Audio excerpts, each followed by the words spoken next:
Get your stinking rat out. It's late night large. Welcome to a particularly melancholy lockdown large extra time. Spoilers ahead in case anyone bizarrely has avoided the result until they were listening to this. I doubt there are any of you and who avoided the newspaper headlines. So me and Mike have had a few days to process what's happened. We've read the headlines, we've read the fallout, we've probably listened to the ponderings and the rants of other people and their opinions. But here is Lockdown Large Extra Time and our analysis of the final 3 games of the delayed Euro 2020 tournament. The semi-finals and the final. And without further ado, because I'm sure there's a lot to get through, Mike, the first thing we're going to do is obviously go back in time a little bit to the 2 semi-finals. So first of all, well, I mean, as an overhaul, we all know now that semi-final 1 was Italy versus Spain, and semi-final 2 was Denmark versus England. Now, I don't know about you, Mike, but I pretty much both semi-finals, I think, ended up with pretty much exactly, if not the exact score, the exact results that I would have predicted.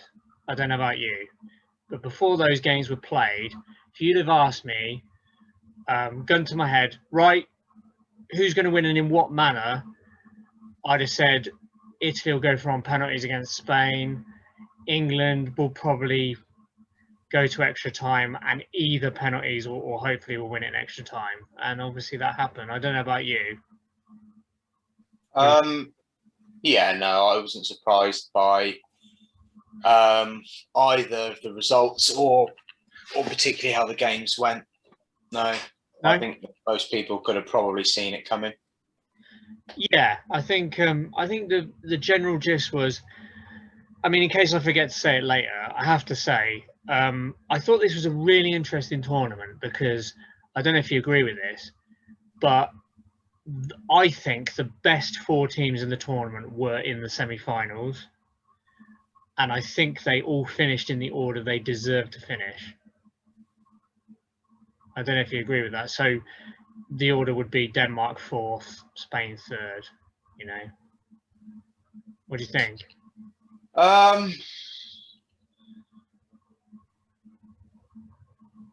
Not sure. Not sure. I quite would agree with that. You think a team that got knocked out earlier in the tournament was better than one of the semi-finalists?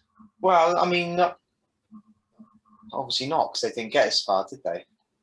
No, but I'm not one of these people who says you only judge how good a team is by how far they get in a tournament. But that's about 80% of how you judge them, because, like you say, yeah. Well, I mean, those 4 teams had better tournaments than any other teams, obviously. No, but hang on, you're ducking out of this. You suggested that maybe I wasn't right that they were the 4 best teams. Which other teams do you think had a shout for being in the best? Well, I don't think that they're the 4 best teams in Europe. No. No, but they're the 4 best teams in Europe at the moment, as in this particular year, this particular time period. No, they're the 4 teams in Europe that did the best. So I go back to my initial right. France are better than Denmark.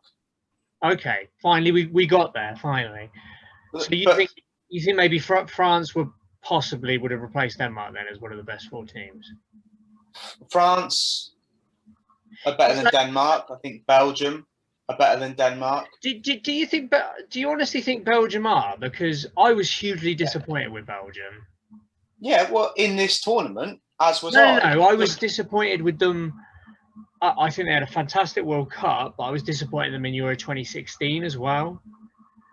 But this tournament, probably more disappointing because I think about the only player on the Belgium team. Well, okay, you might argue 2 players. I think the only 2 Belgian players that really showed anything consistently were Axel Witsel and Romelu Lukaku. I don't think any of the rest of their players really turned up a huge amount. when the chips were down, they just kind of sank. You could argue maybe that's Roberto Martinez's fault, or maybe their players just don't have enough fire in their bellies. I don't know. Well, Basically, all I know is I'm just saying, I would completely dispute your idea of Belgium. I get where you're going with France, but then there's the argument that their arrogance and complacency was always going to cost them. But I take your point. Anyway, so let's go into the minutiae of the actual game. So, what did you think of Italy versus Spain? So that was, what was it, 1-1?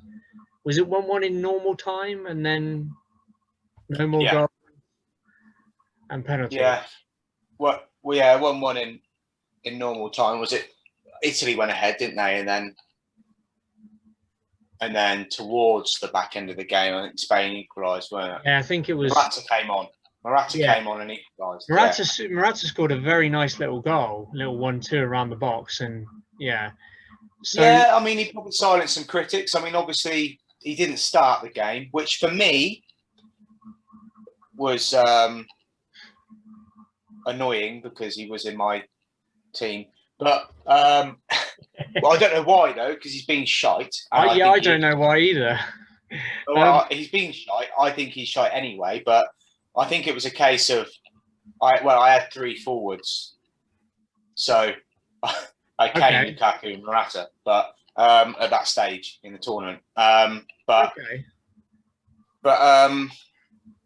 So he didn't start, and for me, I think that was justified. I wouldn't have started him either. Do you think? But didn't Luis Enrique have a bit of a dilemma though, didn't he? Because it's all very well for us to say, "Oh, Morata was shit," which to be fair, he mostly was. But his alternatives generally, Gerardo Moreno. I mean, he was not great either. He was missing sitters as well. Well, yeah, but he wasn't. Penalty, didn't he? Yeah, but he wasn't starting all the games, and I think if he'd have gone with him, he's had a better year than Morata. Oh yeah, I mean, if you look at the season, and I think I think he's a better player than Morata, but it's weird though, isn't it? Because I think Morata is obviously Morata is an elite footballer. I'm just not sure he's an elite striker. No, but Mike, he's played for. You look at him, and he's played for Real Madrid, Juventus, Chelsea, but he's played for these elite Champions League clubs. There must be something. No, he played for Real Madrid. Right. Okay. And then he went to Chelsea. And they got rid of him. Hang on. Let me throw one thing at you that can't be disputed, though. Morata is the record scorer for Spain in European Championship history. I mean, how did that happen? I can't even remember. Could you recall off the top of your head any of the other goals he scored in the European Championship? And yet he broke that record at this championship. More than David Villa, more than Fernando Torres. I was like, what? On what planet is that? Is that real? But there you go. I guess Spain always had a lot of people who would chip in with the goals. And then kind of around the time he emerged, that kind of stopped being the case, I guess. Maybe. That's still, I mean, he's such a weird player, Morata. Yeah. I never know what to make of him. I mean, he's he's strapping. He's a physical specimen. He seems to have relatively good feet, and yet he can hardly finish for toffee. He'll score a great goal every 10 games, and then he'll just miss a hatful of sitters. But there you go. Anyway, but that's Morata. Do we remember? Sorry, do you remember who opened the scoring for Italy? I'm trying to think back now. Was it Chase? No. Who scored in that? Oh, I can't bloody remember. Who scored Italy's goal? They were both in the second half, weren't they? It was 0-0 at half time, am I right? I think so. analyze the game a little bit more. Let me just quickly give me a chance to bring it up. Well, I think what we saw from those was quite clearly, as the scoreline and the results suggested, we saw an Italy that we expected to probably see overall, and a Spain that we expected to see overall. Spain were as Spain have been for the tournament. They were fantastic on the ball, fantastic at keeping the ball, fantastic at moving the ball around, and then just fairly toothless in the final third. That was the Spain we'd seen for me the entire tournament, and nothing really changed for their performance against the Italians. Yeah. Now the Italians obviously by this point were without Spinazzola, weren't they? So that were they? Yeah, they were. Yeah. I think which is a shame for them, because I think he probably would have had a great shout of player of the tournament. Certainly was their player of the tournament up until the point he got injured. So I think the best thing you can say about Spinazzola as well is, even though he got injured for the final two games, I would argue that he was the best left back in the tournament. And remember, there were two other outstanding left backs in the tournament in Joachim Mailer and Luke Shaw. So if you think about their performances and the fact that Spinazzola probably still edged them despite missing the final two games, I think that probably says how good he played. Yeah, he was great. It was Federico Chiesa. It was Chiesa. Yeah, I thought it was. He curled a tidy little shot into the corner, didn't he? I mean, I've got to be the Chiesa. I've got to say, Chiesa really impressed me, because coming into the tournament, I didn't know a huge amount about Chiesa. I knew he hadn't pulled up that many trees. You know when someone's like an absolute star, and it was like you hadn't heard a huge amount about him, and immediately you think, oh right, yeah, Enrico Chiesa's kid. And how many times have we seen the son of a legend in a national team is just never on the same level? I mean, you could argue Daley Blind is doing okay for the Netherlands, but generally, sons of legends or sons of excellent internationals, they always fall short of what their old man did. Jordi Cruyff is another example, although maybe that's a bit unfair, because Johan was one of the greatest players to ever play the game. But generally, the sons don't outdo the fathers, particularly when the fathers were very notable, because Enrico Chiesa was an excellent striker for Italy. But yeah, Federico's a completely different player. He's not a poacher. He's not a centre forward. He's a very tricky winger. Very good at pressing. Very good dribbler. Loves to craft space inside the box with his little wriggles and getting the ball out of his feet and whipping it into the corners. He was hugely impressive at this tournament. So he opened the scoring, and then I thought, probably like you did, I thought, because the way I remember the game going is both teams sort of had a go, and then it settled into a pattern of Spain dominating the ball, as we kind of expected, which is a bit unusual, because Italy had kind of dominated the ball, if not total possession, in most of the games they played. They were always on the front foot. And yet against Spain, it was like a real test, because this was a time when they weren't going to be given most of the ball. So you were wondering, how much of the old Italy was still there, the old Catenaccio, the old set yourself up, the fortress, and then maybe win the ball back and counter. And it was exactly like that. I mean, Spain created, I think, as far as I remember, chance after chance. Olmo looked really, really good, didn't he? He had a very good game. I think he had the game of certainly of his tournament. Yeah, he did. I agree with that. I don't think he played well, but he really kind of he almost didn't deserve to be on the losing side. When he didn't really, his performance in the No, you're right. in the semi. But I do think though that for all of Spain's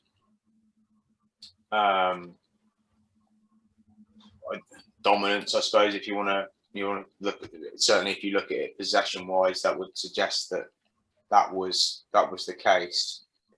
I do still think that the better team won. Because it's football's not like you say. Football is a complicated sport in the sense that it can be won in a number of different ways, and the Italians had more in their locker than Spain did. And the main problem with Spain, and it sounds like a cliche, but it was exactly how it turned out, is they were very, very good on the ball, great movement. They just didn't have anyone ruthless to put their chances away. And a lot of their midfielders that back in the day when they had an abundance of amazing midfielders, Iniesta, Xavi, Mata, Fabregas, Xabi Alonso, these kind of characters, they were very good at chipping in with goals.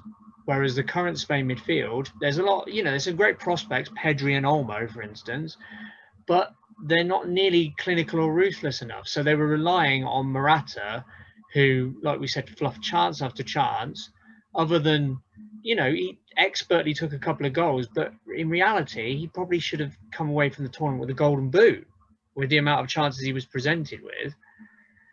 And it's cost them in the end because I don't know about you, but when we got to the penalty shootout, you couldn't have persuaded me with any amount of money to bet on Spain. I knew Italy would win on penalties. There was no way the Spanish were going to win the penalty shootout. And we got an inkling, didn't we, with Donnarumma in the shootout of how fucking imperious he looks in the goal. And how incredibly difficult it is when you've got a goalkeeper who looks like fucking Lurch, 6'7". I remember someone described him as having like a huge wingspan, and I thought that was a really good way of putting it. Like, he's 6'7", he's got broad shoulders as well. His arms like come out probably even longer than you expect them to. When he dives one way, he's covering from penalty spot to post completely. So unless you're very accurate, it's very difficult to beat him. And of course, yeah. So Italy won. Let's go to the second one then, Mike. So obviously that was England Denmark. What was your opinion of this one? I think look, we won the game. Were you not impressed with the performance? No, it's not. No. You just disgruntled about the way we won the game. What's that? Were you just disgruntled about the manner that which we won the game? I don't know what it is really. I mean, listen, I was as happy as anyone, obviously, when we won. When Kane scored, and that was the winner, and we held out. I just think, I don't know. It was for not maybe. I don't know. I wasn't that thrilled by the fact that an own goal. To be fair, an own goal and own goal or not, Sterling would have scored that. Yeah, I know what you're saying. An own goal and a rebound from a poor penalty were the game. Yeah, no, yeah, I can see that. Yeah. Do you see what I mean? It's not like we. It wasn't as convincing as it should have been. Yeah, I'm not suggesting that Denmark are an easy team to play against or should have been a walkover. We should have won emphatically. I'm not suggesting that, but maybe I'd have hoped for a little bit more. That's all. Like, okay. But it was as every other game had been up until that point. It was a case of, other than Scotland, it was a case of job done. you know. Well, you say other than Scotland, but I'd also add Ukraine, which was obviously a fantastic performance from beginning to end. So I know what you're saying. Yeah, well, that was slightly different, and I don't think anyone expected another Ukraine. No. You know, okay. No disrespect to Ukraine, but Denmark are different. So let me lay down my thoughts, and then we'll kind of grow on. Okay, so obviously, first things first. We were in a semi. We've lost obviously 3 semi-finals in relatively recent memory. Yeah. Now, the important thing was the mental barrier of doing the job in a semi-final. This is why I think the performance was not necessarily the most important thing. But at the same time, I think the performance warranted the victory. I get the arguments about how soft the penalty was. Completely get those. But the bottom line is we were a better team than Denmark over the 120 minutes. We were better than Denmark. Definitely agree. Yeah, they were dangerous in spells because they've been dangerous all tournament. You know, they've got some very good players who will probably be even better at the World Cup, even without Christian Eriksen. It's been said that the biggest achievement for Denmark at this tournament is Christian Eriksen still here, and that is true. But they still had an excellent tournament. Kasper Schmeichel was, in the running for the best goalkeeper of the tournament. I'm sure you agree with this, that although it was an exceptionally struck free kick, Jordan Pickford probably should be looking at himself with his placement. From where he was, I understand why he didn't save it, but the argument was, well, why was he there? Well, why are you stand in the middle of your fucking goal? He set the fucking wall up. He spent enough time screaming at them. Yeah, listen, I'm gonna defend Pickford here because I think that was the only obvious clanger that he dropped during the tournament that really cost us. Well, that cost us, yeah. Yeah, but, yeah. I mean, he threw the ball to him twice. Yeah. He definitely had some ropey moments. I'm not saying he didn't, but the bottom line is, and I'll come to this later, he conceded less goals than Donnarumma did. So yeah, look. Hang on. Is that entirely on him? I'm not finished. I'm just throwing that in. We'll come back to that in the analysis final. I'm just saying. So yeah, I don't think Pickford. I think Pickford should probably look in the mirror about that goal conceding. I'm sure he did. That wasn't great, although brilliantly struck. But then there's also an argument because if you look at how the free kick was given away, the argument is the free kick given for the foul in inverted commas by Luke Shaw was probably as soft as the Sterling penalty. So, people say, oh, he's got his arms around him. He's like, yeah, there's lots of Danish players who've got their arms all over England players as well. That was bollocks. Bullshit.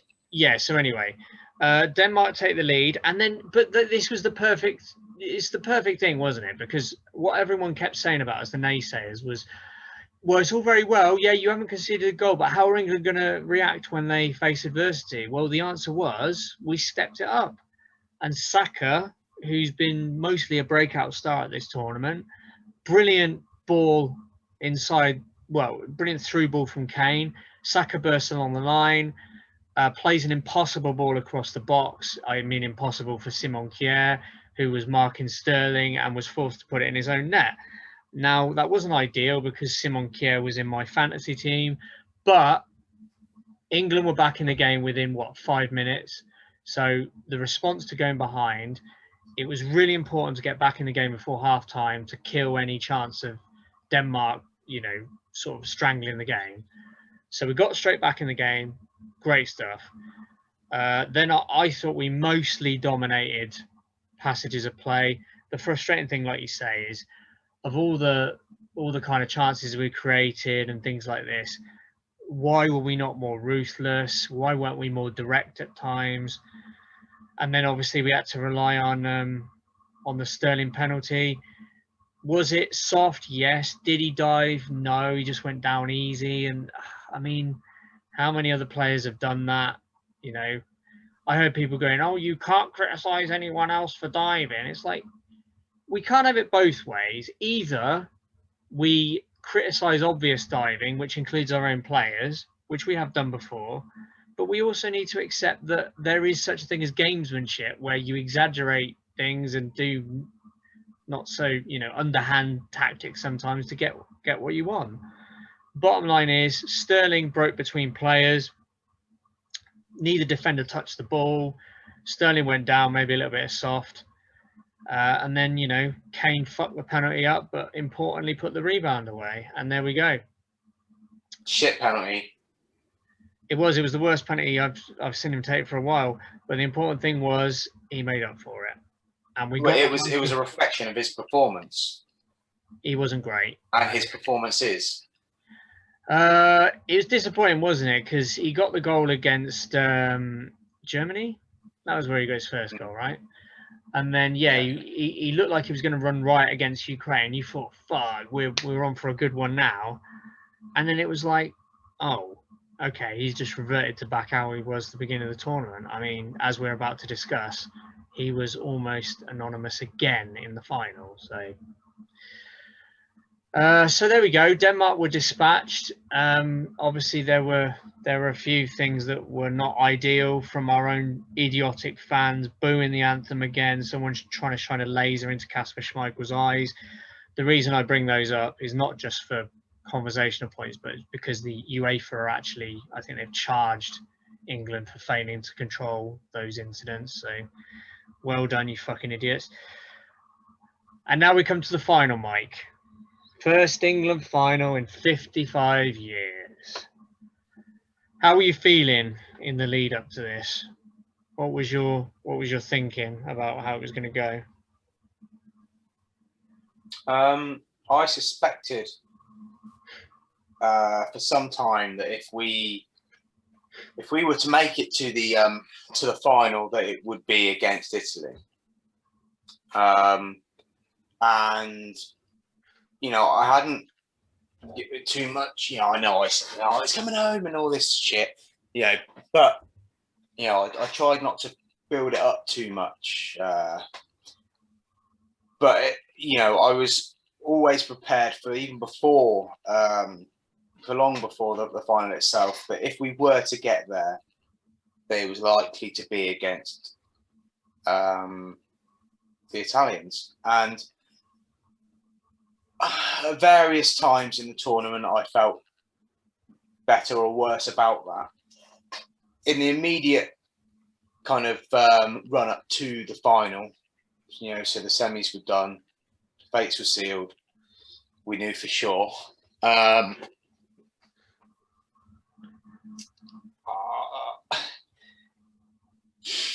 wouldn't say I was as I heard some people extremely confident. Even people like Rio Ferdinand, for example. Yeah, he was. This is England. It doesn't matter who, Spain or Italy. It doesn't matter. We're better than them. We're gonna romp it. It's coming home. Blah, blah, blah. Well, I wasn't that. I wasn't Rio confident. Put it that way. I was confident in our ability to put on a performance, or certainly for certain players to deliver. I didn't feel like it was going to be too much for some of our players, even some of our younger players who would, if called upon. I didn't feel like the occasion was going to get to them, just because of the way they'd acquitted themselves up until that point. I know a final is different, but I just got that feel from them that it wasn't going to be too much for them. Yeah. So I knew we were capable of a performance, but at the same time, I was uneasy.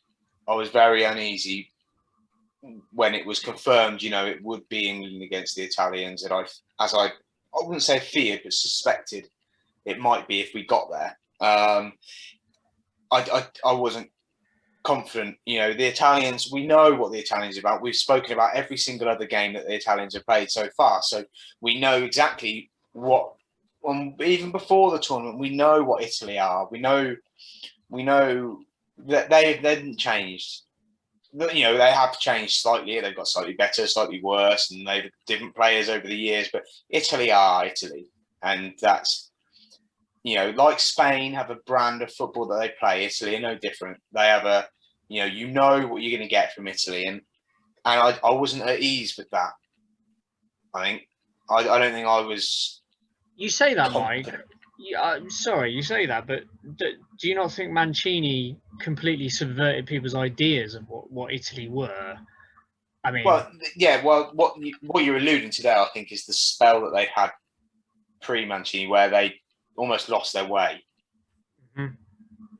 yeah. They've lost their way, and yeah, I think what he did because let's be honest, the man is an extremely talented manager. Mancini, he's not always maybe had the rub of the green in all of his club football, but he's accomplished quite a bit, and he is a fantastic.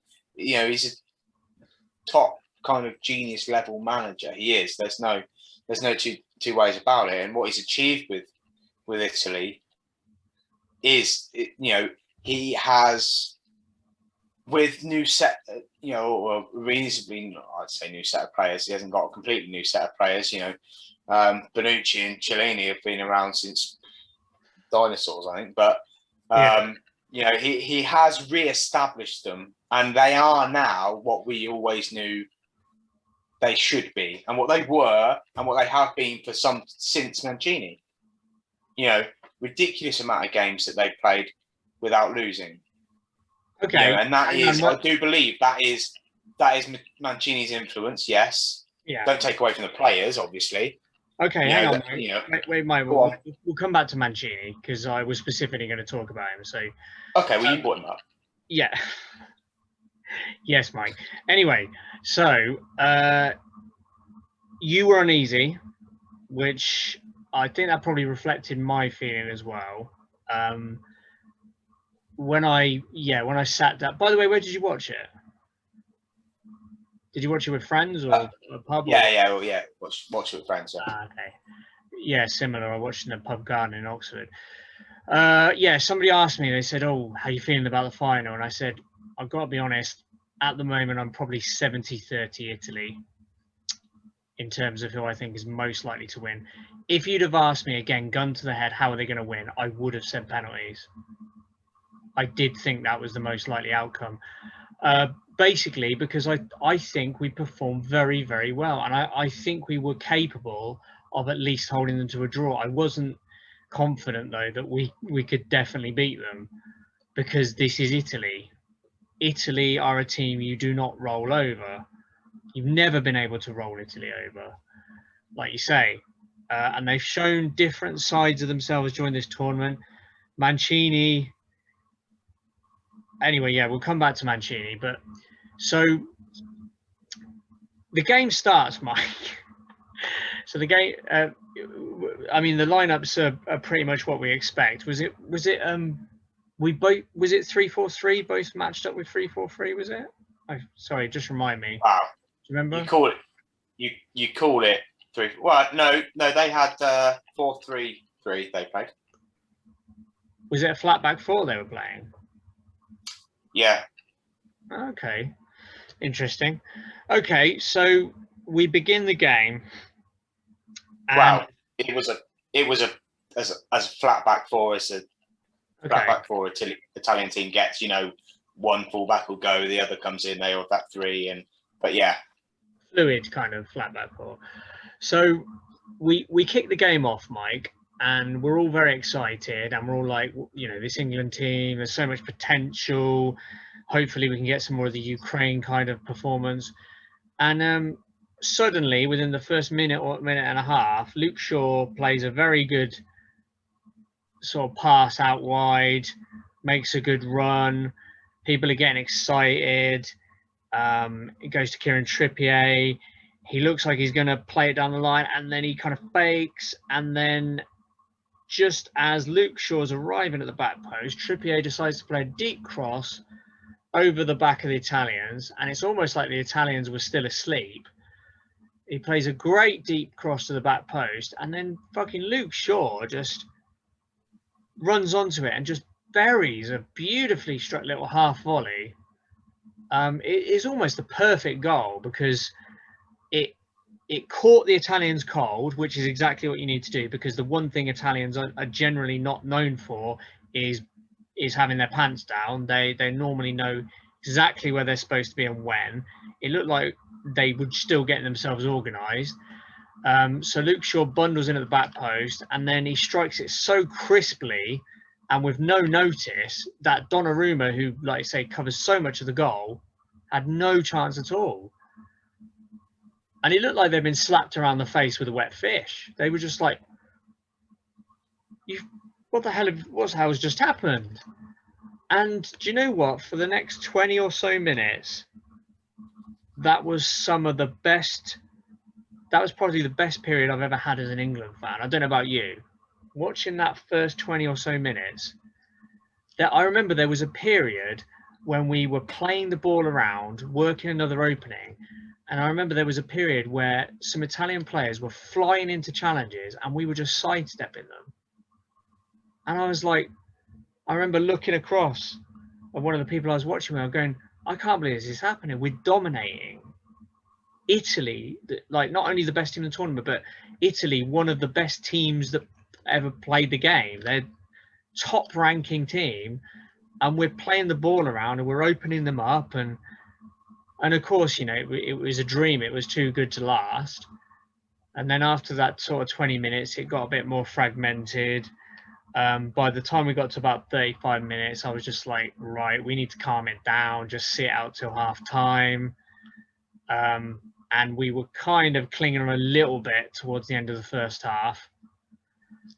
How did you feel like the first half went, Mike? Is that kind of your reading of it, or? Yeah, we started quickly. Gilberto, fucking Carlos, fucking absolute. I could suck that guy's dick. He's been outstanding. He's been outstanding for us, and he popped up. And to add to the performances that he put in, he scored a goal in the final. You know, a curb goal. You know, nobody. You could argue nobody deserved that more. You know, when he got his moment, and you know, we started quickly and fantastic. It did go through my mind. Once I was done celebrating and throwing my beer around and my erection has subsided slightly, I did think, is that a bit early? Have we shot our load too soon? Which is something you've heard a few times. Yeah, I've been it many times. Because we're always seems to be the case, and here we are again. It was. Yeah. But, is it because, Mike? Is it a national character thing? Like, some would argue that the Italians know that you make love to a woman slow and steady, and you make it last 120 minutes, whereas we just love to just go at it, hammer and tongs, get it done quickly. She's got her hair messed up. Like, what the hell just happened? We're out the door. But yeah. I mean, that's how we roll. But no, listen, I saw it pretty much the same way as yourself, really. I think that we started quickly. Shaw got a goal in the final that I'm really, really fucking happy for him that he did, because he deserved it. And for me, for a quarter of an hour, maybe 20 minutes, yeah, like you say, I think we looked the better team. We did. We looked the better team, and we were playing some good stuff. And then it almost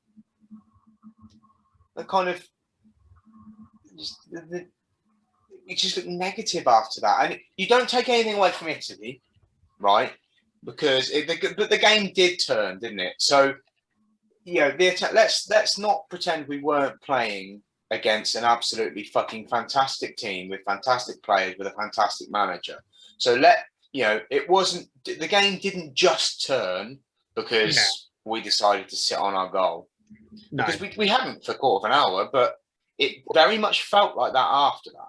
Yeah. You know, and how much of that was the Italians taking over because they're just that good. And how much of that was something in the way we were set up or in instructions given or the way we played or down to us, I don't know. I think in truth, it's probably a combination. Can I suggest something, Mike? Because something that occurred to me, and it kind of occurred to me at the time as well as at full time. Yeah, go on. I was trying not to think it because I was trying not to be negative. I was trying to be like, no, England can do this. But did you not think at half time, I was thinking, please have a plan, Gareth? Do you know what I mean? It was like, by half time, it was clear the tide has now turned. We are no longer on top. Italy, if not dominant, were the best team by the end of the half. And it was only going to be one way unless Southgate had a good plan to either change the formation, bring on someone different, get a different balance, pose some new challenges. And when we came out for the second half and he changed nothing, my heart did sink a bit. And I was like, I don't see what the plan is here, because it's clear to people watching that Italy are getting us gradually round the throat. How are we going to stop that from happening? Because, like you say, that in football terms, teams have a national character. Now, our national character, for as long as I've been alive and possibly before, is, as you say, we go at hammer and tongs. We shoot our load early, even when it was at its absolute peak during the golden generation. Sven-Göran Eriksson. What would happen? We go flying forward. Michael Owen or Wayne Rooney, whoever, usually Michael Owen, would grab a goal in the first 10 minutes. We'd go absolutely crazy. Oh my God, we're winning against Portugal, Brazil. And then gradually, as the half wore on, we start dropping deep. We start losing possession. And before you know it, we've had our backs to the wall for 70 minutes. And we'll concede a last-minute equaliser. We'll then have to work like Trojans during extra time, and we'll lose on penalties. And it looked as if we were gradually, because I thought, this tournament, we finally slayed that bogeyman. If you looked against Ukraine particularly, but also against Denmark. Denmark was another example where we got our noses in front and we didn't just drop back and try and sit on it. We started trying to keep possession. We started trying to counter a little bit, pose them some problems, hold on to possession in their half to like basically drain the game out, right? Now, I was hoping that was going to be something similar against Italy. Italy, much better team, but you were thinking, can we not have a similar kind of plan? But then the second half came and, yeah. Well, I felt the same as yourself, really. Half time, and I thought, do something, Gareth. I knew he wasn't going to. I knew that he wasn't going to, but he hasn't done. Look at how late, if any, changes he's actually made in any of the games up to this point. Yeah. I knew he wasn't going to do anything. But what I wanted him to do, for me, now everyone's fucking spaffing over Calvin Phillips, and don't get me wrong, he's had some good games. He's had spells. The first game, he was fantastic. And he's had spells in games where he's been okay. And there's a statistic going around where we've only conceded one where he's played in the last 14 or something. Whatever. Fine. But I don't think he was fantastic. I don't think he was great in that at all. In fact, I think he was outclassed. I mean, he went missing for me for a lot of it. We had the ball and he'd be marking their players, and when we didn't have the ball, he'd be stood there, not really doing much of anything. Don't get me wrong, he covers ground, and he does cover ground, but it just never, for me, he just wasn't ever where he needed to be at the time he needed to be there. And I don't think he played great. And when he did have the ball, he was loose with it, in the first half especially. For me, much as it pains me to say, I wanted Henderson on. I wanted Henderson to come on for him, and I wanted Saka on for Mount, because I think Mount had been shite as well. He had a couple of nice touches and what have you in the early stages, but yeah, he quickly faded away. He was pants, and I was like, get Saka on, Get that lad on. I think we all want it. Half-time, make these fucking changes now. Get Henderson on in the middle because Phillips is being outclassed and we need something different. It's very frustrating, Saka off isn't the it? mount. Yeah. And that's what I wanted at half-time, and I knew I wasn't going to get it, but that's what I wanted. But yeah, I think we all kind of felt similar.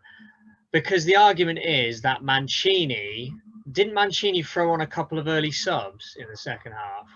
And it was clear that Mancini, I think he changed their formation around. He sort of played a false 9 at times, and he was moving players around. Mike, would you go with the argument that eventually what won the day was basically Mancini as a superior coach to Southgate? Would you say that eventually was what won it? He's just on a different level. That's not saying that Southgate is useless. It's just saying that Mancini is just superior to him. Mancini managed the game better, yeah. Yeah, but he micromanages as well. As in, what we've learned about Southgate, right? And the biggest compliment I can pay Southgate, I'm going to talk about Southgate for a bit here because I'll balance the positive and the negative. So what I'll say about Southgate, he got the job and all of us looked at each other and were like, Gareth Southgate. You know, the guy who got Middlesbrough relegated, the guy who bought Afonso Alves for £10.5 million, you know, all these kind of things. But because we just had Sam Allardyce in charge, we all kind of shrugged our shoulders and were like, fuck it, I don't know who else we're going to appoint. So we gave him a chance. And he didn't do badly. You know, there were a few people who were a bit disenchanted with his style. But, you know, he got us to the World Cup. And then, like, we know what happened in the World Cup. And the thing was, in the World Cup, I don't know, like, I think the problem, Mike, a lot of football fans seem to struggle with is they view coaches and managers as, like, I don't know, immovable objects kind of thing. Like, if you have failed once, you are a shit coach and you're not good enough for whatever. They don't imagine anyone can get better as a coach, which is weird because you can always get better as a player. You know, look at Ronaldo's rise and how much better he got.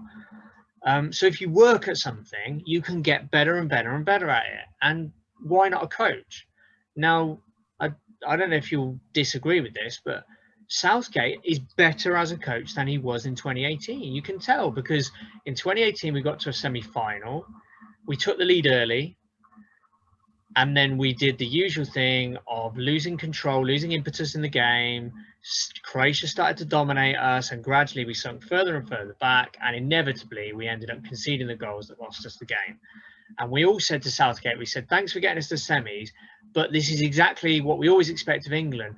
Why were we not trying to kill the game off? Why do we keep surrendering possession and just like sitting on the edge of our own box? Hang on. So your argument is... Hang on. He's got us... That's exactly what happened in the final. But he's got us a stage further. A final, Mike, no matter what you say, oh, it's only one game. It's the first final in 55 years. That is a huge accomplishment. And the people slagging him off, what the fuck have they done with their lives? He's got us to a major final. Now saying that, now I'll rip into him because my general takeaway is I love Southgate for what he's done. I think he's redeemed himself in the eyes of a lot of people.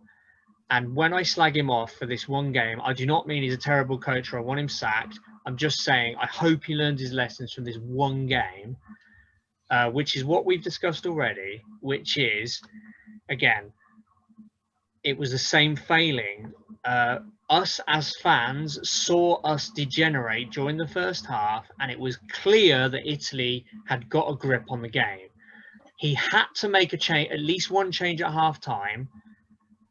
He didn't do that, and he should have then thought, I've made a mistake, and not only do I need to make substitutions, I need to sort of change the formation in some way to try and counter what Italy are doing, you know? Look for the problems, try and solve the problems, create new problems for Italy. And he waited again and again, and eventually, obviously, did he even? I forget. Did he make a substitution until Bonucci bundled in the equaliser? Had we made a substitution up until then? Don't think so. I mean, that says it all, really, doesn't it? I mean, yeah. Well, this is it. That strikes you as just maybe we can hang on, and that's not what top level coaches do. You can't just say I trust these players to hold on.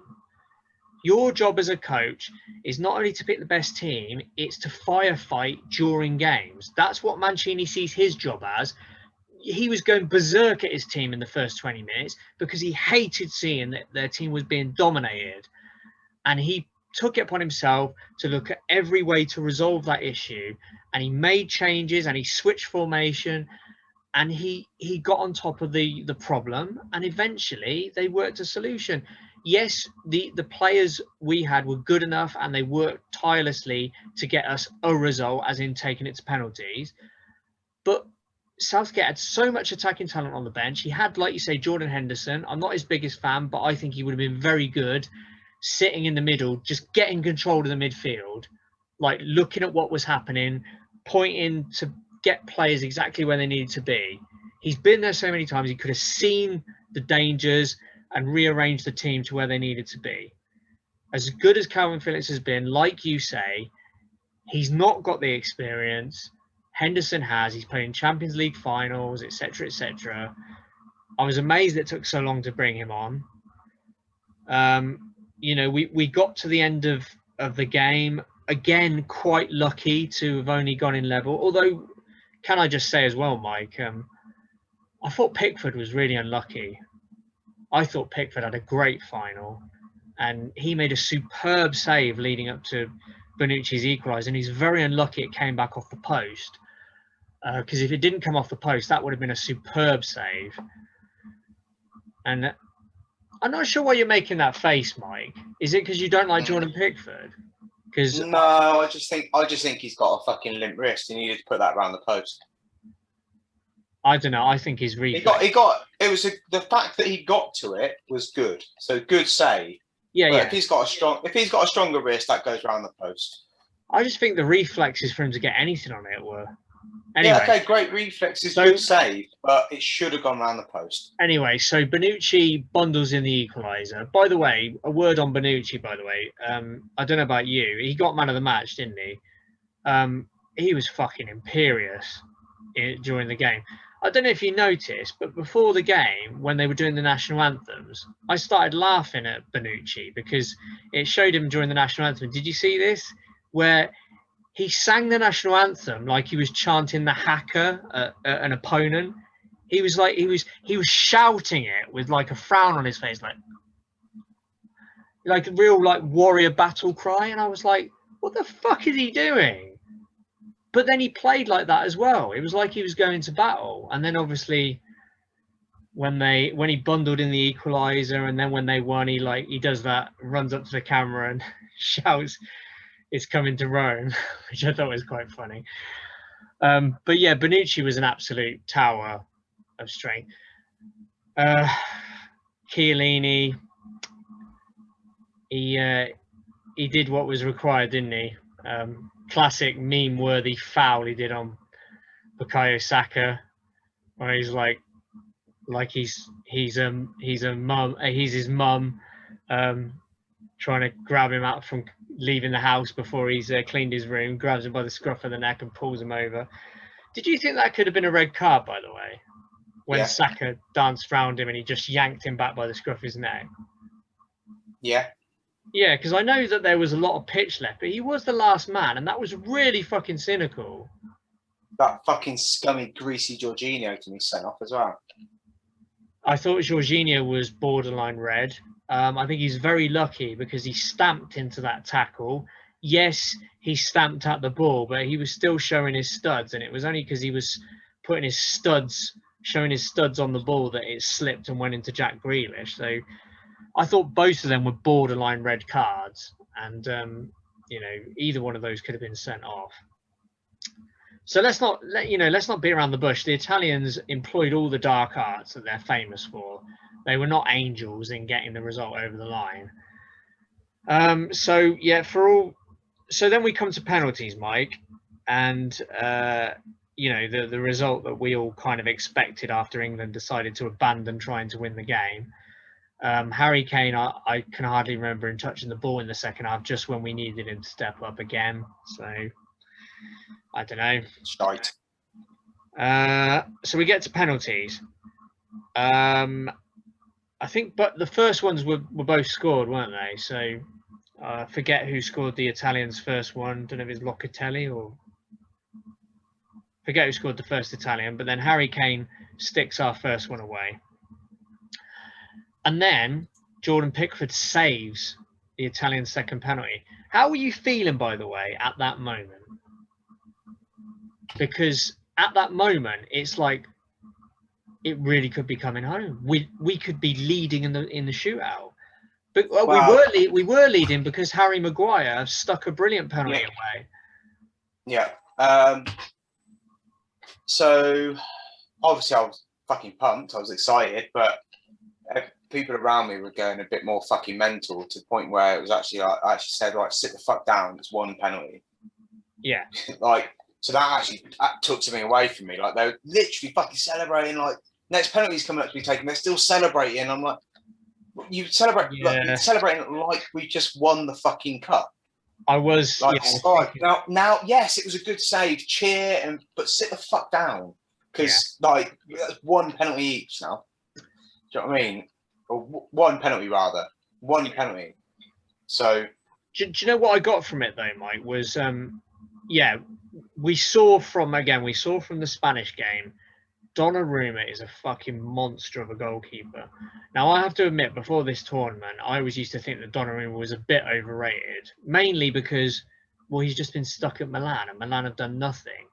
You know, if he's so great a goalkeeper, why is he just sitting at Milan, not achieving anything? But then I saw him in this tournament, and I thought, oh, okay, his physique is like, well, marks him out as like, if he's got ability to go with his physique, then he's going to be a top goalkeeper.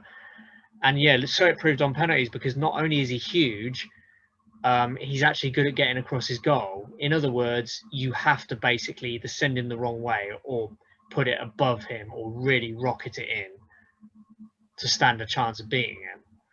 Now, Harry Kane, I thought, played it the right way. He thought, fuck this, I'm just going to lash this in.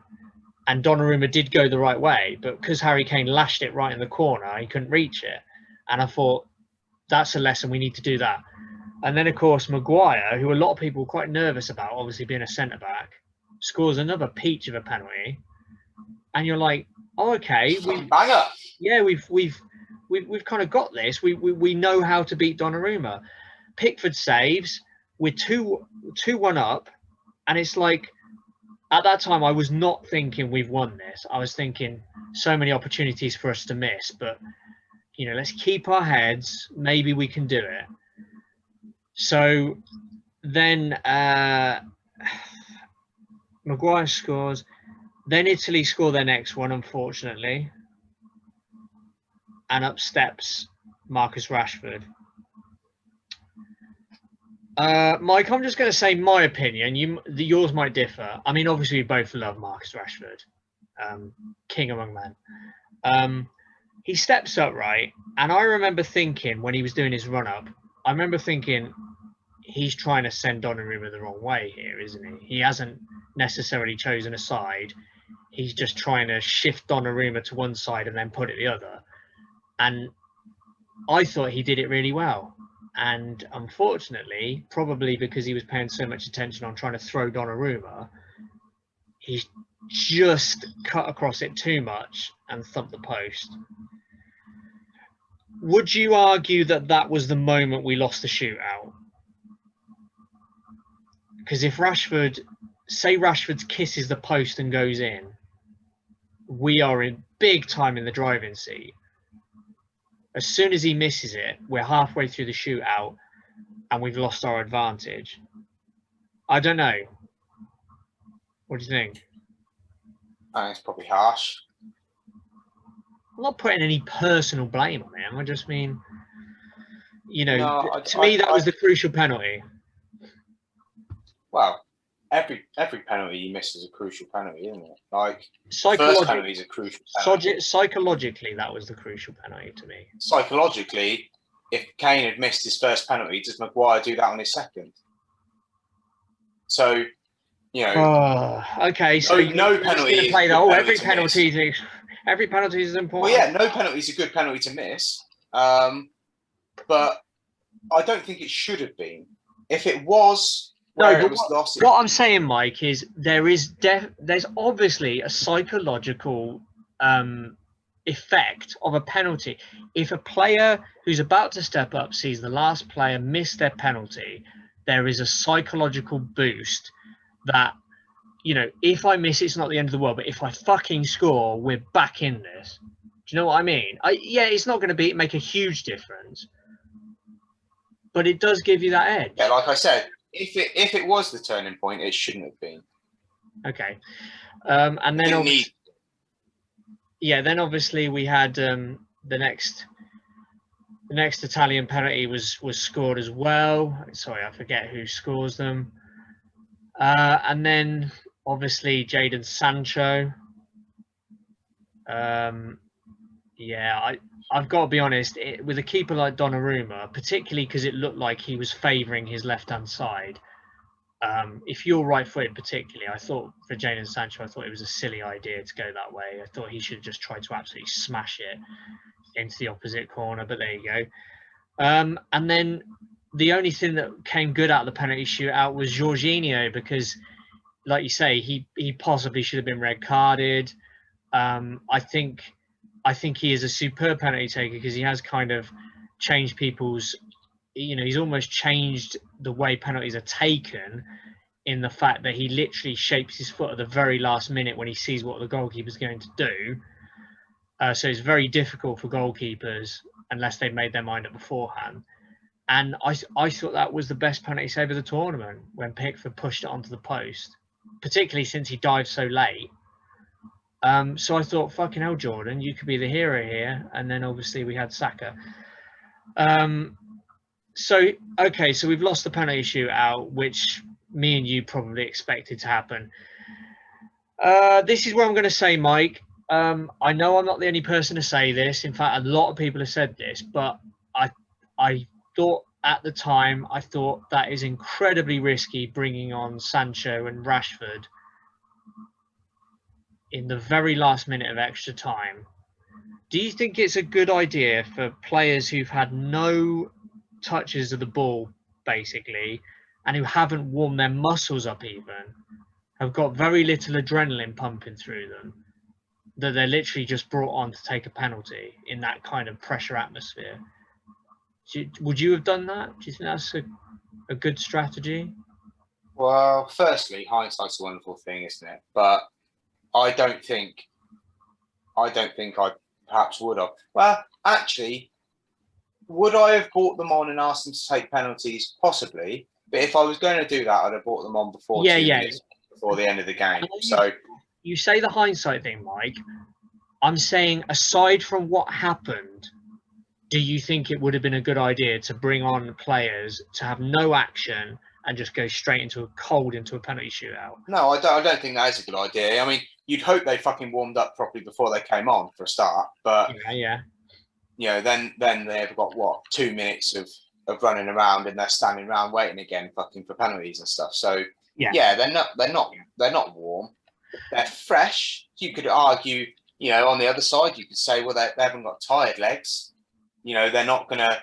Yeah. You know, they're not going to throw a tired leg at a penalty, and they should be able to manipulate the ball exactly as they want to, because all the muscles in their legs are fresh, and that's maybe another opposing way of looking at it. For me, I wouldn't personally. I don't like penalties anyway. I'll do anything. I'll take any set piece. I'll take a free kick from wherever you fucking like. But I don't really like taking penalties. So for me, definitely, I wouldn't like to come on. Do you know what, Mike? I was going to say this. I think this is an interesting time to say, because I don't know how many people commented on those penalties have ever been in shootouts before. And obviously, we're talking about the lowest level of football, but we're still talking about tournaments.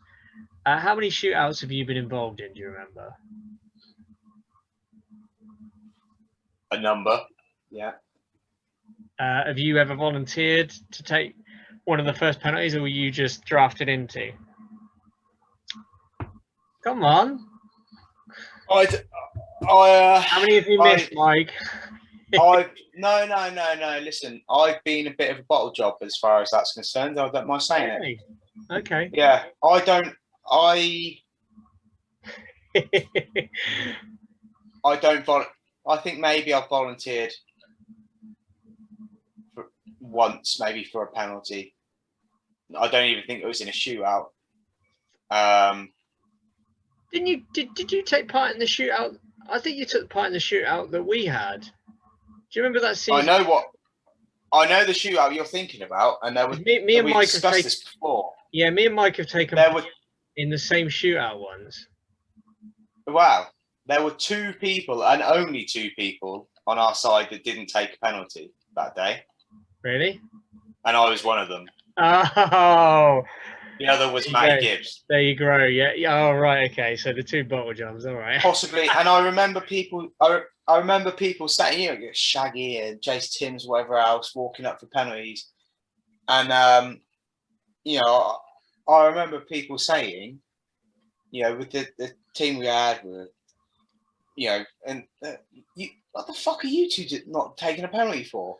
You should have been the first people sticking your fucking hands up. You should have been the first people on the fucking team sheet taking a penalty. And we just stood there with shit in our pants. Just looking at each other awkwardly, thinking, fucking hell, if this goes in, one of us is going to have to go and take the next one. Really interesting. So, yeah, I don't mind. I'll admit it.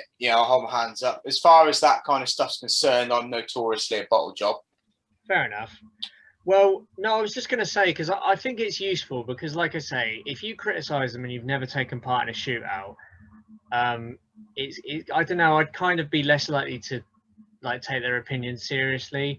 So I've been involved in 3 shootouts that I remember. One of the ones was the one that you were involved in, and I went up for a penalty and I scored in the shootout, but we lost. There was another penalty. I've also, just to make it relevant to what we're talking about, I have taken a penalty in a cup final shootout as well, and I missed. Now that's what I mean by it being pertinent. So when I stepped up for it, by the way, me and Mike, not just okay, Mike's a bottle job when it comes to shootouts, but Mike has actually managed a team, as have I. So we've got that experience. So we kind of speak from experience, even if it's a completely different level. It's just, at least it is a similar kind of, we've been there in a way. But yeah, in a cup final where I was the manager as well, I did a Marcus Rashford. I was so concentrated on giving the eyes to the goalkeeper and indicating I was going to put it a certain way, I sent him completely the wrong way, exactly what I wanted to do, and it went an inch wide of the post. Because I focused too much on sending the goalkeeper the wrong way and not enough on placing it properly. Now, thank God, my fellow players pulled me out of that hole, and fortunately, there were 2 misses from the opposing team, and nobody else on our team missed one. So, ironically, the one I scored didn't matter because we lost, and the one I missed didn't matter because we won. I've also, just to add to it, I've been a goalkeeper in a shootout, and by the way, being a goalkeeper in a shootout is brilliant. It's absolutely no lose. Nobody expects you to get to them. I saved the first 2 penalties because I actually find it very easy to guess where people go. I nearly saved the 3rd one. Anyway, what I'm trying to say is you can be a hero if you're a goalkeeper. There's nothing to lose if you're a goalkeeper. If you're the person taking it, I don't know who thinks that there's anything positive about a shootout, but it's terrible for the people taking it. There is all lose. Like, who remembers if someone takes a fucking great penalty if you lose the shootout? And even if you win the shootout, no one's going to go, oh, fucking hell, did you see Harry Kane's penalty? That's what won us the shootout. It's a team thing. It's like, if you win, it's the team that's won the shootout. If you lose, oh, who fucking missed the penalty? So that's why shootouts are so horrible. And I'm just going to say it, Mike. We've already said Southgate, it's a very questionable decision bringing on players with no adrenaline and no sort of heat in their legs before they're taking a penalty. So they should have probably come on earlier. Did you think Jack Grealish came on too late as well? I thought it took a fucking long time for him to be brought on, considering we clearly lost control of the midfield. I mean, the only thing I can think of is Southgate obsessed with, I don't know whether he thinks that Jack Grealish is lazy or something, that he doesn't track back enough. Because that's the only reason. He doesn't like him, does he? Or he doesn't seem to trust him enough, because Grealish is just so good at keeping the ball, winning free kicks. Defenders are scared of him. As soon as you give him the ball, defenders are standing off like, fuck, how do we deal with this bastard? I don't get why Southgate kept bringing him on so late. Because I think, did he bring him on with like 10 minutes left or something? I was just like, I don't see why you've not brought him on the hour mark or even at half time.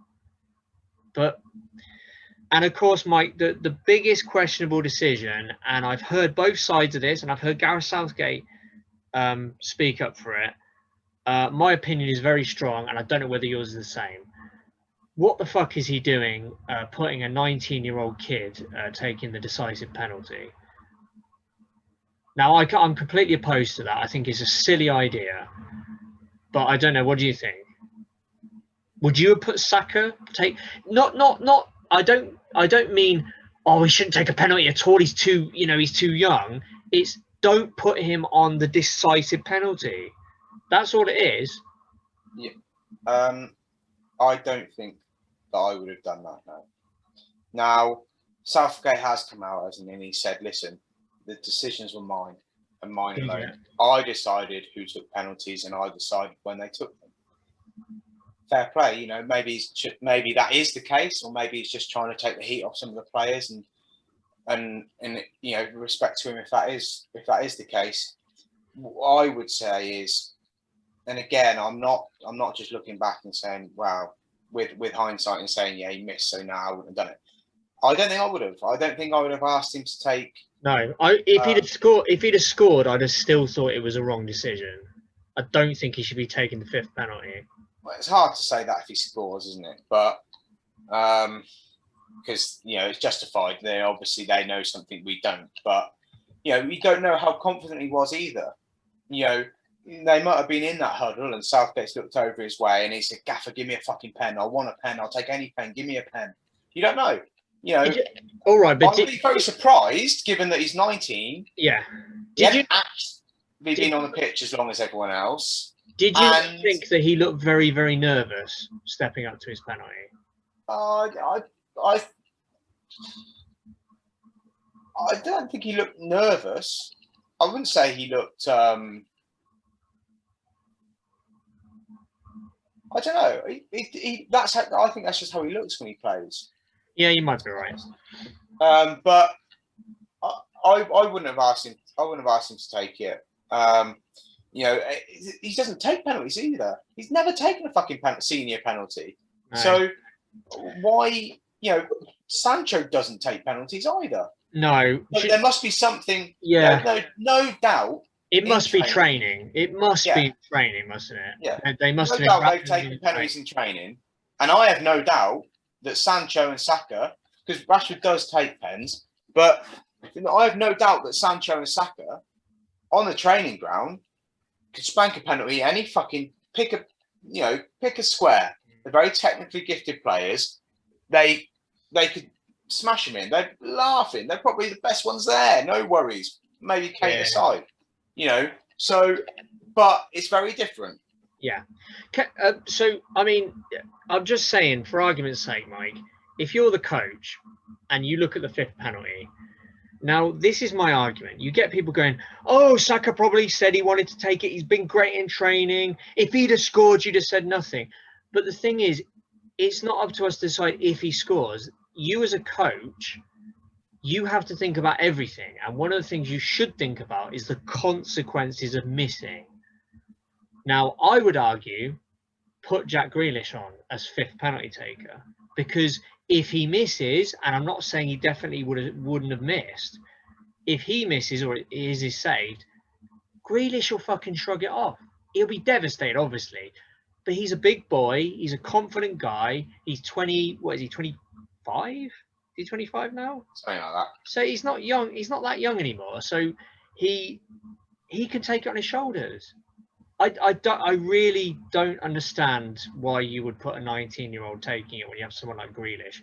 Well, I think the thing is, and what we've got to understand is, we will probably never know. We will probably never know the exact. We're speculating. Exactly what happened, exactly how much of it was Southgate saying, "This is who I want to take him, and this is when I want to take him," and how much was the players saying, "Oh," because Grealish has come out, hasn't he, and in his own defence, if you like, and said, "No, I wanted a penalty, and I asked for one." It just seemed very strange from a man who himself knows what you suffer when you miss a decisive penalty in a really big game for England, that he would put that burden on a 19-year-old. Well, for me, you're right. Knowing what we know now, and only what we know, and I don't mean knowing what we know as in we know the 3 players missed. Knowing what we know about, what I mean is what Southgate's come out and said, which is I decided. Whether that's 100% true or not, I decided that's it. Yeah. Also, the other thing we know is that Grealish did want one and he asked for one. Yeah. So they're the only things that we know based on what we've been told, right? Everything else is pure speculation. Yeah. So I would do the same thing that you said. I would say, all right, Grealish, you do it. But we go back to that thing of Southgate does not like Grealish. I think the only reason Grealish got any game time at all is because of the pressure from the fans. Because he doesn't like him. He clearly doesn't like him. Because otherwise he's playing more. It's frustrating. Grealish is fucking fantastic. Yeah, it's frustrating because Gareth Southgate is clearly learning. He's getting better as a coach. But if he doesn't start trusting Grealish, I just don't get how he's gonna build that team that can do, really finish tournaments off in the way that we need. I don't know how much he is learning, to be honest. To counteract one of your earlier points, I'm not sure how much he is learning. Well, I mean, Mike, be fair to him. He's navigated our way to a final, which is much better. Yeah, but what I mean is, that doesn't necessarily mean he's any better or any worse. Okay. Look at our formations in this tournament, for instance. We are now able to operate with a flat back 4 or a back 3 and alternate between them and slot into different positions with or without the ball. That is a step up from what we were able to do in 2018. It's not perfect, but you saw against Ukraine, we have the ability in a knockout stage of a tournament to seize the initiative and dominate a team from start to finish. Against Denmark, we have the ability to come back against a dangerous team and see the game out. Against Italy, I don't think we could have. I don't think that's anything we couldn't have done before. I honestly don't. I honestly don't think that spanking Ukraine is something we couldn't have done before. What, in the knockout stages of the tournament, though, Mike? Yeah, we can do it in the fucking qualifying rounds. We've always been able to do it. I don't. I think you're glossing over the fact that the final went exactly the same way. He didn't learn anything. The only difference was this game that he mismanaged, if we're saying that's what happened, he mismanaged exactly the same way that he mismanaged the semi-final. The only difference is one was a final, and what you could argue that's more criminal. He got one stage further, and yes, there is a big difference, but him and the decisions he makes and the things he does is not the only factor in deciding where we get to. The players play a big role. We're forgetting that the players have something to do with this as well. The quality of the other teams. It all makes a difference. Yeah, but Mike, I think you're being brutal. The fact of the matter is, right, we let them get back into the game. We didn't change anything until after they scored. We brought 2 players on with 2 minutes to go and asked them to take penalties. We asked a 19-year-old. If you're telling me that's him progressing, I'm not saying he's a bad manager. I'm not saying he hasn't learned anything. But I wouldn't be saying, he's come on leaps and bounds. I didn't say come on leaps and bounds, but I say he is learning, and he is, and I think you're being brutally harsh because he's been criticised a lot during this tournament. He's made loads of decisions we didn't agree with, but the bottom line is we've got to the final. We've conceded less. Hang on, we've conceded less goals than Italy, the winners. We haven't lost the game in open play. Pickford's been one of the best goalkeepers in the tournament. A lot of other players have performed very well. But there are still a lot of things that Southgate needs to work on, not least, and the thing I most criticise him for, as you do and a lot of other people do, is he needs to incorporate Jack Grealish. He needs to learn that Grealish is our future. I get he did really well in defensively guiding us to the tournament, and a lot of our game management was very impressive. But in the final, it did fall to pieces. Whether it was the pressure that got to Southgate, I don't know. But out of all the very curious decisions he made during the tournament, all of them paid off. And then in the final, I'm not sure any of them paid off. Okay. So here we go. You say all of them paid off. And yes, they did. Yes, they did pay off.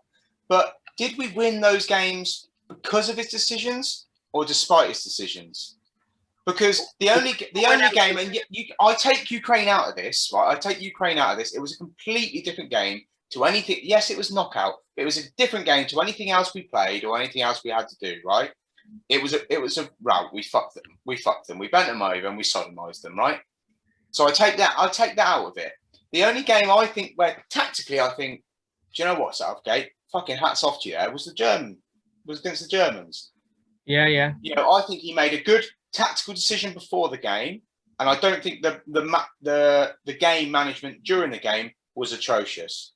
But how many of those other games did we win despite his tactics instead of because of them?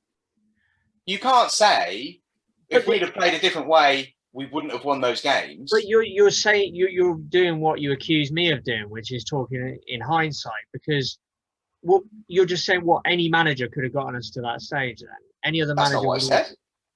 That's not what I said. What I said was the games where we won 1-0 we set up defensively. Did we win that despite the way we set up or because of the way we set up? You can't say definitively, oh yeah, that's Southgate's genius. No, you can't. And no one's saying Southgate's a genius. What they're saying is that Southgate is doing his job effectively, except in the final. I think almost all of the decisions he made in the final were wrong. I think the players did the best they could, but I looked at his decisions in the final, and I think he wilted under the pressure. I think that's fine. And I agree. Mancini, I think he looked at Mancini, and he was outclassed. Mancini treats it like a chess game. He looks at it going wrong. He gets angry. He looks at his pad. He looks at exactly which problems they're having, and he jigs a couple of players around. He gives some new instructions. The formation changes. And then not only that, but if that doesn't work, he's got other ideas up his sleeve. I think Southgate was too eager to just think, well, we're a goal up. And that's exactly what we want to get out of our DNA, is getting an early goal, shooting our load early, and then just defending like Trojans for 80 minutes and hoping we win it on penalties, which we never do. Yeah.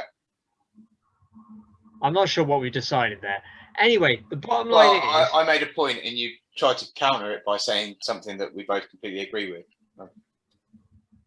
Well, you seem to make the point that, I don't think any of this success is down to Southgate. No, don't believe I said that, did I? No, you implied it. You implied it. I asked the question of those games, forget the final, we know what happened in the final, and he was tactically outclassed by a superior manager. Yes. That's, as far as I'm concerned, as good as fact. But in the rest of the games, and that's what I mean. I take Ukraine out of it because we were just different class to them. So, I do think most other managers could have got a win against Ukraine. Yes, in that particular day with the players in the form they were in, etc., etc. Yeah, I do. I think Germany, I give them credit for. I think that was people questioned that as well. People questioned his decisions pre-game. Okay. But I think he did well. But how many of the other games did we get the result we got despite his tactical setup? I think you're being harsh, but I think we agree. I think we agree generally on what to take out of this tournament. I think Southgate's learning. Yes, he's not really the finished article, but with the group of players he's got, and okay, let's say his biggest achievement is with this group of players, he's forged a bond. The players clearly love playing with each other. They love playing for him. Yes, tactically and particularly in-game management, Southgate really needs to learn fast. Yeah. If we're to hope we can make the next step. And that's what I meant by has he learned? Clearly he's able to look at things strategically in the build-up to a game and put out a team in a shape that he thinks is going to serve us well. Yeah. And, it got us to a final. I'm not disputing that. And like I say, hats off Germany. I feel like he did what he needed to do. And as a result, we were able to get the result we did. Fine. But I don't think he's learning in respect to his in-game management because it hasn't got any better. Well, hopefully he does learn. And anyway, what you can say as we come out of the tournament, Southgate, he has been a brilliant leader in a lot of aspects. Just aside from the actual football stuff, he speaks really intelligently, very measured. He manages to get everyone on side. He's, like I say, he's kept all of these players playing for each other, enjoying playing for England. Hopefully he does swat upon his in-game management, but the bottom line is Southgate deserves a huge amount of credit for reaching this kind of pinnacle that we've never been to before. Let's just hope that he does a lot of learning before the World Cup in terms of in-game management particularly. Mike, just another couple of things just in relation to, because this, basically, obviously the final was at Wembley. These kind of scenes could really threaten our ability to potentially host a tournament or be granted a tournament. Now, UEFA have apparently charged us with the incidents in the semi-final, with booing the national anthem of Denmark and shining a laser in Kasper Schmeichel's eyes. We are now also being charged with many, many things related to the final. I don't know how much of this you've seen, Mike. Group of idiots charged into the stadium without tickets through disabled entrances. Apparently a child was punched out of the way of a turnstile, a ticket holder. We've all seen the pictures. A guy had a flare up his ass.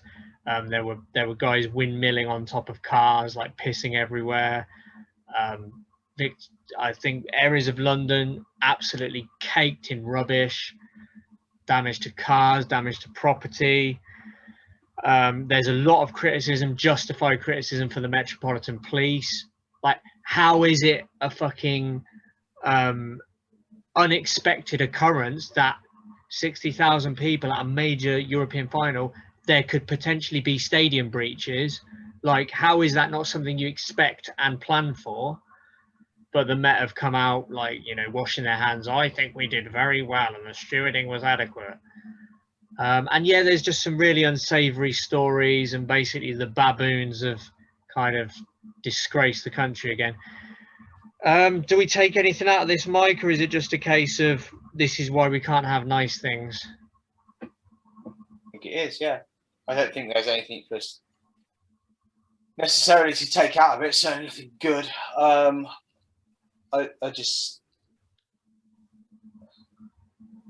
I don't know. I would love to say that I'm more shocked. I think that's the thing I say, but I'm not that surprised. And actually, that's the sort of stuff that actually makes you a little bit ashamed to be English, to be honest.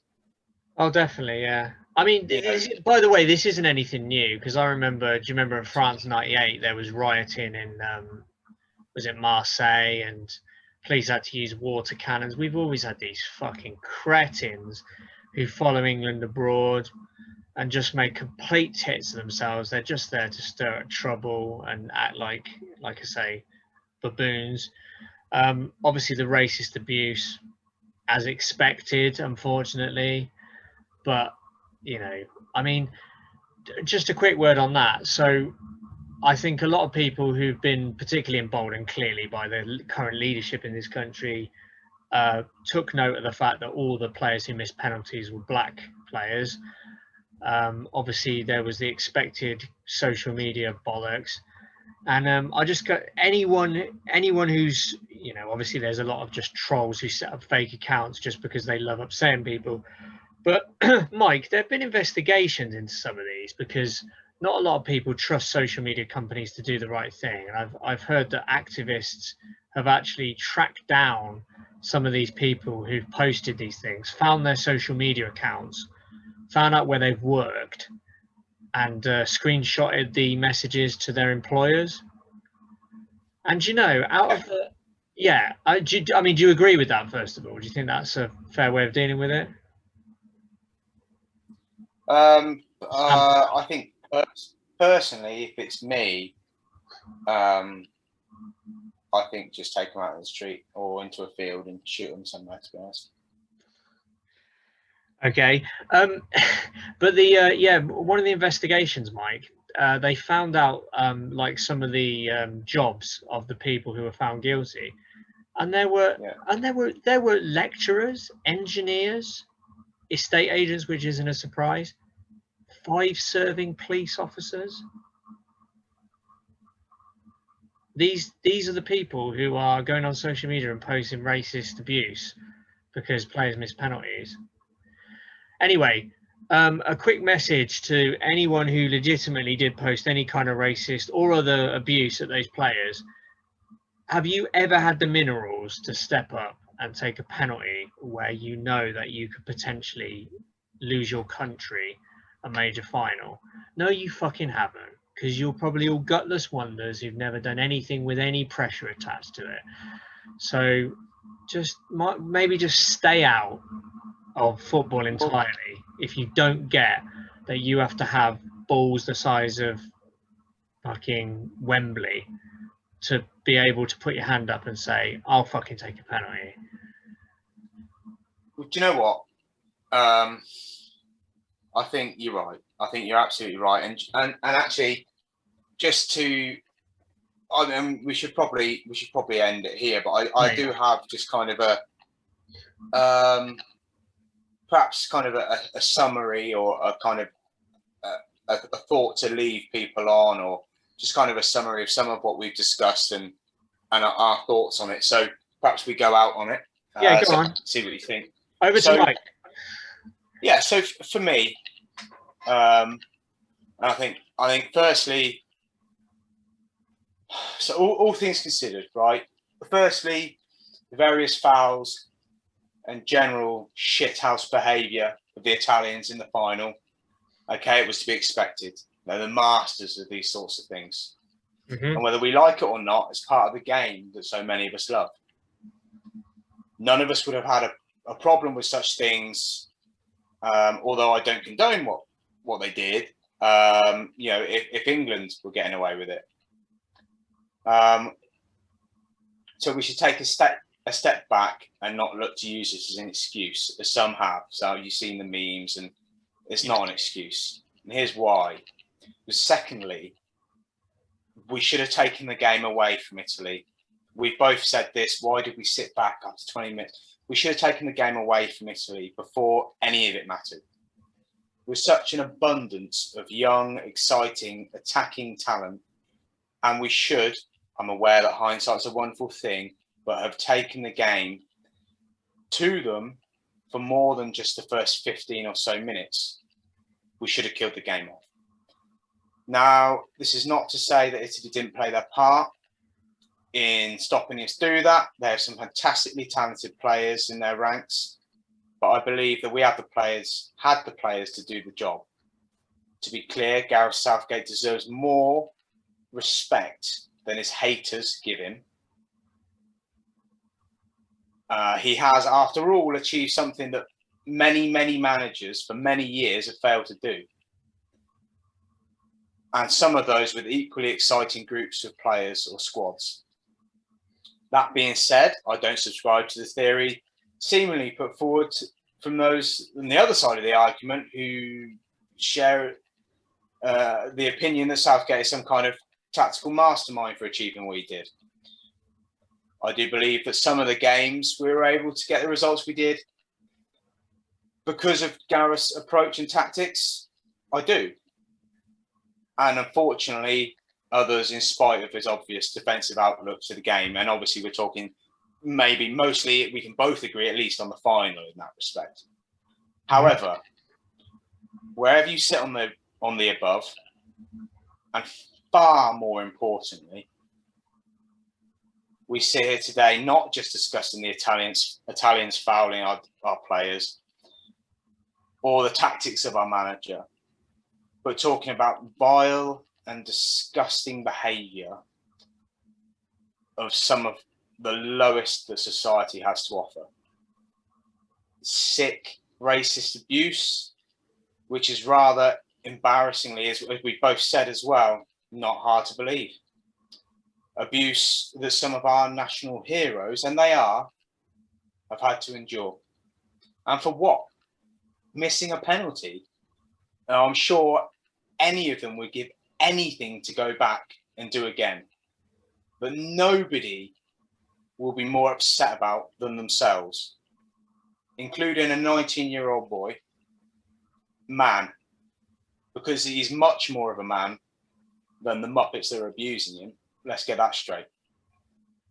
A young man who has been one of our star performers, given the opportunity to get involved. A young man who was brave enough to walk forward and do something the majority of the nation, regardless of what their bullshit bravado would suggest, wouldn't have the bottle to do. A young man who, to my knowledge, is not accustomed to taking penalties either. And he failed to score against one of the best keepers in the world. The striker is always favourite in pens, that's true. But if any of you think that you're in a position to berate this lad, especially using the colour of his skin, you're sadly mistaken. He is twice the man of any of you.